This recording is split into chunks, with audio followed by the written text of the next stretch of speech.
Magandang hapon po sa inyo lahat. Ako po si Aiden Andre T. Alba, Grade 7 Section Patients. Ako po ngayon ay magtatalakay tungkol sa tatlong related na bagay sa mga bansang Indonesia, Malaysia, at ang Pilipinas. Halika na po at magsimula na po tayo. Ang pinakaunang bansa natin ay ang Pilipinas. Itong isang particular na krus na ito ay ang simbolo ng Kristyanismo. Ang Kristyanismo ay may malalalim na ugnayan sa Pilipinas. Ito ay pinasukan ng mga Kastila noong ika-16 na siglo sa ilalim ng pananakop nila. Ang Kristyanismo ay naging pangunahing relihiyon sa bansa. At nagkaroon ito ng mga malalaking impluwensya sa kultura, tradisyon, at pamumuhay ng mga Pilipino. Ito yung pinaka-importante na bagay sa kanilang relihiyon, kaya ito yung pinakamalaking related sa kanila.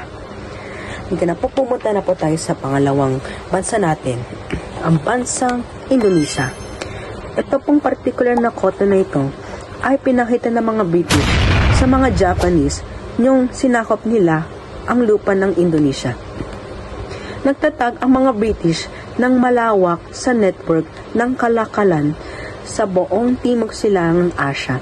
Kabila ang mga connection sa Indonesia upang makinabangan ang mga network na ito at ang padaigdigang pangangailangan para sa mga tela, hinikayat nila ang pagtatanim ng cotton sa iba't ibang kolonya.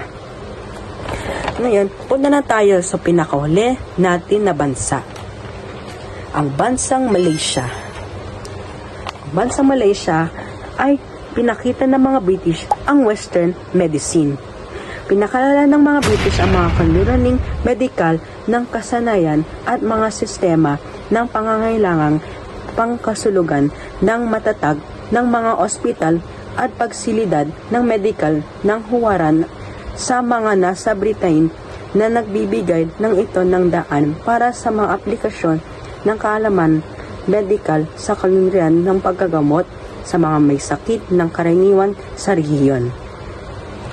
Yun lang po at maraming salamat po sa inyong pagkikinig at maraming salamat po. Bye po.